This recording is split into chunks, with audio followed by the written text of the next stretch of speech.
Do you guys remember that one time when the mob got involved with the Jackson tour? It happened, and Joe Jackson is to blame. This happened during the Jacksons' 1984 Victory Tour. And I gotta say this too, this also was the biggest tour of that year. But the tour did have some problems. For starters, Michael, he didn't want to do the tour. So he felt forced to do the tour out of respect for his family.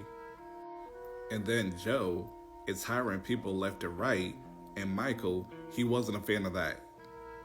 And this was at a time when Michael had really started to push back on Joe and his demands. Anything that Joe recommended, Michael would do the opposite.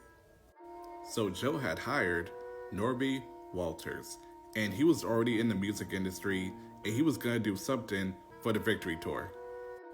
I think he was going to be their road manager for the tour, but when Michael had found out, he told Joe that he didn't want to deal with him. But this just wasn't for Norby. It was for anybody who got hired by Joe. He didn't want them on the tour. But Michael didn't know, and I don't think Joe even knew this, but Norby had mob ties. He knew how big of a star Michael was, and he was not going to miss that tour. So he found out who was the other guy that was going to take his spot, and Norby sent his boys after him.